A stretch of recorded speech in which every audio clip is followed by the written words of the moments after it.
आज हम लोग पढ़ेंगे इनवर्स ट्रिग्नोमेट्री। ठीक है, इसको हिंदी में क्या बोलते हैं? प्रतिलोम त्रिकोणमिति। तो इसको जानने से पहले हम लोग इनवर्स के बारे में जान लेते हैं। ठीक है, तो यहाँ पर हम लोग मान लेते हैं y is equal to f of x कोई फलन है।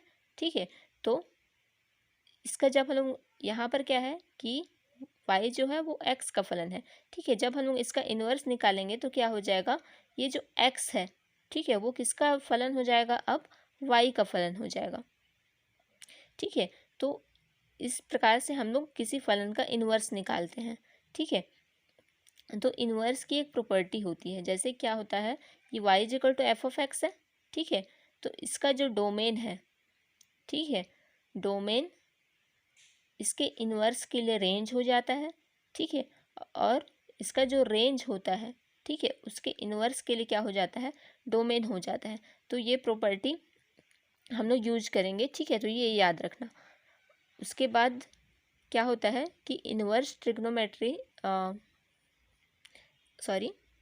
किसी भी फलन का इन्वर्स निकालने के लिए हमको क्या करना पड़ता है कि वो जो हमारा फलन होना चाहिए वो क्या होना चाहिए? 1 1 और ऑन टू होना चाहिए। ठीक है, अब ये 1 1 और ऑन टू होता क्या है? ठीक है, तो यहाँ पर हम लोग एक फलन ले लेते हैं y is equal to x. ठीक है, तो यहाँ पर हम लोग x की वैल्यू पुट करते हैं। ठीक है, मान लेते हैं हम लोग 1 पुट किए। ठीक है, 1 पुट किए तो y की वैल्यू क्या आया? 1। ठीक है, केवल एक आंसर आया। ठीक है, तो इसका मतलब क्या है कि ये जो y is equal to x है वो क्या है? 1 1 है। ठीक है, इसका मतलब कि जब हम लोग किसी फलन में कोई वैल्यू पुट करते हैं, ठीक है, मान रखते हैं, तो उसका जो आंसर आएगा वो केवल एक ही आंसर आएगा। ठीक है, तो ऐसे फलन को हम लोग क्या बोलते हैं? 1 1 बोलते हैं। ठीक है, अगर इसको हम लोग अगर हमारा किसी फलन का ग्राफ दिया हुआ है, ठीक है, किसी फलन का ग्राफ दिया हुआ है, तो हम लोग कैसे चेक करेंगे कि वो 1 1 है कि नहीं है? ठीक है, तो उस फलन को, उस ग्राफ को हम लोग एक हॉरिजेंटल लाइन, क्षैतिज रेखा खींचेंगे। ठीक है, अगर वो क्षैतिज रेखा उस ग्राफ को केवल एक बार कट करेगा, ठीक है, एक बार कट करेगा, तो उसको हम लोग 1 1 बोलेंगे। ठीक है, ये ग्राफिकल रूप में चेक कर सकते हैं। ठीक है, और वैल्यू पुट करके भी देख सकते हैं। अगर हमारा वैल्यू केवल आंसर केवल एक ही आएगा तो वो हमारा क्या होगा? 1 1 होगा। ठीक है, अब ये ऑन टू होता क्या है?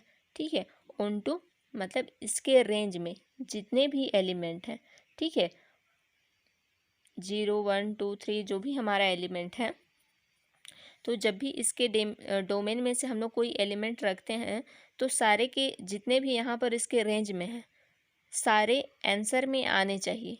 ठीक है, तब तो उसको हम लोग क्या बोलते हैं? ऑन टू बोलते हैं। ठीक है, तो यहाँ पर हम लोग एक ट्रिग्नोमेट्री फंक्शन लेते हैं, चूँकि हम लोग को क्या करना है? इनवर्स ट्रिग्नोमेट्री पढ़ना है। ठीक है, इसलिए हम लोग यहाँ पर क्या करते हैं? एक ट्रिग्नोमेट्री फंक्शन लेते हैं। वो क्या है? y is equal to sine x. ठीक है, तो साइन एक्स का ग्राफ, तो साइन एक्स का ग्राफ कैसा होता है?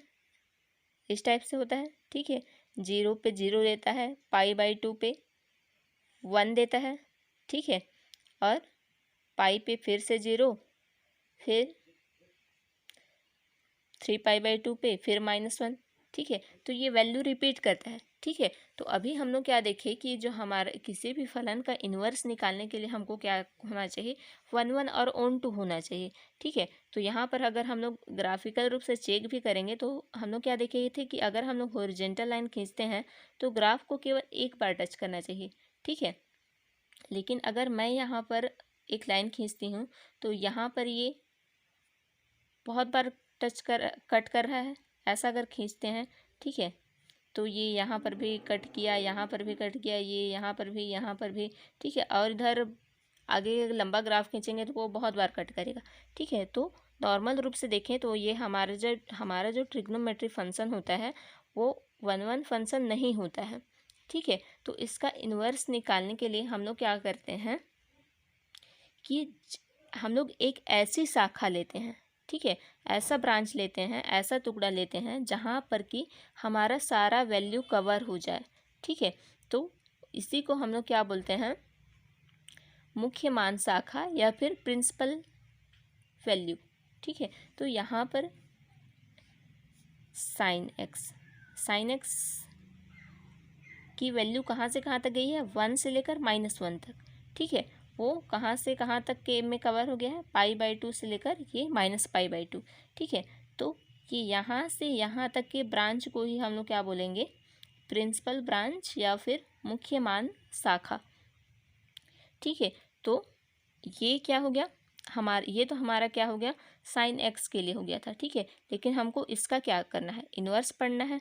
ठीक है, तो इन्वर्स के लिए क्या हो जाएगा, एक्स इज इक्वल टू क्या हो जाएगा, ये एक्स इधर ही रहा, ये साइन इधर चला गया, तो क्या हो जाएगा, साइन इन्वर्स वाई। ठीक है, तो हम लोग क्या पढ़े थे कि इसका जो डोमेन, किसी भी फलन का जो डोमेन होता है वो रेंज में चेंज हो जाता है, और जो रेंज होता है वो डोमेन में चेंज हो जाता है उसके इन्वर्स के लिए। ठीक है, तो यहाँ पर x में हम लोग डोमेन मतलब वैल्यू क्या रखते थे पहले, π/2 -π/2। तो जो हम लोग वैल्यू पुट करते हैं वो क्या होता है, डोमेन होता है। ठीक है, लेकिन जब हम लोग इसका इन्वर्स निकालेंगे तो वो क्या हो जाएगा, रेंज में चेंज हो जाएगा। ठीक है, इसलिए π/2 ये -π/2 और ये π/2, ये किस में आ गया, रेंज में आ गया। ठीक है, और जो यहाँ पर हमारा रेंज था वो किस में आ गया, ये डोमेन में आ गया। ठीक है, तो ऐसे ही और ट्रिग्नोमेट्रिक फंक्शन के हम लोग प्रिंसिपल वैल्यू या फिर मुख्य मान शाखा देखेंगे। ठीक है, तो ये हम लोग बुक में देखते हैं। ठीक है, तो यहाँ पर क्या हो जाएगा, ठीक है, तो यहाँ पर जैसा कि हम लोग देख चुके हैं कि y is equal to sine inverse x, इसका जो मुख्य मान शाखा होता है वो कहाँ से कहाँ तक होता है, -π/2 से लेकर ये π/2 तक। ठीक है, और ये जो x होता है वो कहाँ से कहाँ तक होता है, -1 से लेकर ये 1 तक। ठीक है, तो ये -1 से लेकर ये, तो ये जो 1 है ये क्या बता रहा है, डोमेन। ठीक है, और ये जो है वो हमारा क्या है, रेंज। रेंज क्या होता है, जो हम लोग वैल्यू पुट करते हैं तो जो हमारा आंसर आता है वही क्या होता है, हमारा आंसर। ठीक है, सॉरी, रेंज। तो जो हमारा y equal to cos inverse x होता है उसका जो हमारा रेंज होता है वो क्या होता है, 0 से लेकर पाई तक। ठीक है, और इसका जो डोमेन होता है वो -1 से ये +1 तक।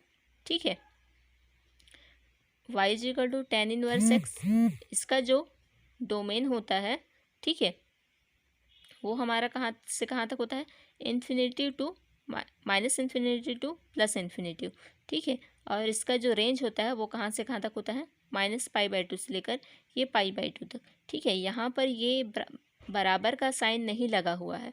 क्यों नहीं लगा हुआ है, क्योंकि यहाँ पर ये वैल्यू हमारा क्या दे रहा है, -इन्फिनिटी। ठीक है, ये हमारा अपरिभाषित है, इसलिए यहाँ पर हमारा यहाँ पर क्या लगा है, इक्वल नहीं लगा हुआ है। ठीक है, तो यहाँ पर ये सेक इनवर्स x, इसका कहाँ से कहाँ तक हो जाता है, 0 से लेकर π/2 तक और -1 टू ये इन्फिनिटी तक, सॉरी 1 टू इन्फिनिटी तक। ठीक है, दूसरा ब्रांच क्या हो जाएगा, y π/2 से लेकर कहाँ तक है, पाई तक है, जहाँ हमारा जो x है वो कहाँ से कहाँ तक है, -इन्फिनिटी से लेकर -1 तक। ठीक है, ये कोसेक इनवर्स x का जो रेंज है, ठीक है, वो कहाँ से कहाँ तक है, 0 से लेकर π/2 तक, और जहाँ पर हमारा x जो है वो कहाँ से कहाँ तक है, 1 से लेकर ये इन्फिनिटी तक। ठीक है, दूसरा क्या है, -π/2 से लेकर 0 तक, जहाँ हमारा जो x है वो कहाँ से कहाँ तक है, -इन्फिनिटी से लेकर -1 तक। ठीक है, ये क्वाट इनवर्स x। तो इसका जो हमारा रेंज है वो कहाँ से कहाँ तक है, 0 से लेकर पाई तक है, और ये x जो है वो हम लोग कहाँ से कहाँ तक रख सकते हैं, इसका डोमेन इन्फिनिटी टू -इन्फिनिटी। ठीक है, इसके बाद हम लोग देखते हैं प्रतिलोम त्रिकोणमितीय फलनों के व्यापक मान। ठीक है, ये जैसे यहाँ पर हमारा क्या है, साइन इनवर्स a दिया हुआ है, ठीक है। तो इसका हम लोग व्यापक मान हम लोग कैसे निकालेंगे, ठीक है। तो इसका फॉर्मूला क्या होता है, n पाई प्लस -1 की पावर n, फिर यहाँ पर ये साइन इनवर्स a ये वैल्यू रख देंगे, ठीक है। और ये जो यहाँ पर ये जो साइन इनवर्स a होता है, ये हमारा क्या होता है, मुख्य मान शाखा का मान होता है, ठीक है। या फिर साइन इनवर्स a की वैल्यू रख देंगे यहाँ पर, ठीक है। यहाँ पर cos inverse a is equal to क्या हो जाएगा, 2n pi plus minus cos inverse a, ठीक है। टेन इनवर्स a का क्या हो जाएगा, n pi plus tan inverse a, ठीक है। इससे रिलेटेड मुख्य मान शाखा से और व्यापक मान से रिलेटेड एक क्वेश्चन देखते हैं, ठीक है। क्वेश्चन क्या है हमारा, साइन इनवर्स -1 का मुख्य मान तथा व्यापक मान ज्ञात कीजिए, ठीक है। तो इसको हम लोग कैसे सॉल्व करेंगे, ठीक है। तो यहाँ पर हम लोग क्या लेते हैं, y is equal to sine inverse -1 ले लेते हैं, ठीक है। तो यहाँ पर हम लोग को पता नहीं है कि साइन इनवर्स -1 का आंसर कितना आएगा, ठीक है। तो इसके लिए हम लोग क्या करते हैं, ये जो साइन इनवर्स है इसको इधर ले आते हैं, ठीक है। तो ये इधर कितना हो जाएगा, sine y is equal to क्या हो जाएगा, -1, ठीक है। तो यहाँ पर हम लोग y में क्या वैल्यू पुट करेंगे कि यहाँ पर ये -1 आंसर आ जाए, ठीक है। तो यहाँ पर हम लोग क्या वैल्यू पुट करेंगे तो -1 आ जाएगा। तो यहाँ पर हम लोग क्या पुट करेंगे, -π/2, ठीक है। तो -π/2 वैल्यू पुट करेंगे तो हमारा क्या आ जा रहा है, -1, ठीक है। तो यहाँ पर हमारा y is equal to sine inverse -1, ठीक है। तो यहाँ पर ये y हमारा कितना रखे थे हम लोग, -π/2, ठीक है। तो यही हमारा क्या हो जाएगा, ये साइन इनवर्स -1 का वैल्यू कितना हो जाएगा, -π/2, ठीक है। चूँकि हम लोग जब साइन इनवर्स x का जो हम लोग मुख्य मान शाखा देखे थे, तो उसका जो मुख्य मान शाखा था वो कहाँ से कहाँ तक था, -π/2 से लेकर π/2 तक, ठीक है। तो उसमें क्या होता था, -π/2 भी आ जाता था, ठीक है। इसलिए साइन इनवर्स ये -1 का ये मुख्य मान, ठीक है, मुख्य मान क्या हो जाएगा, -π/2, ठीक है। ऐसे ही क्या हो जाएगा इसका ये तो मुख्य मान हो गया, ठीक है। अब इसका व्यापक मान क्या हो जाएगा, व्यापक मान, ठीक है। तो इसका हम लोग फॉर्मूला क्या देखे थे, n पाई प्लस -1 की पावर n, फिर यहाँ पर क्या था, साइन इनवर्स a था, ठीक है। तो साइन इनवर्स a के बदले हम लोग क्या रखते हैं, मुख्य मान रखते हैं, ठीक है। तो मुख्य मान का मान यहाँ पर हम लोग क्या आया है, -π/2। तो यहाँ पर हम लोग क्या रख देंगे, -π/2, ठीक है। तो यही हमारा क्या हो जाएगा आंसर।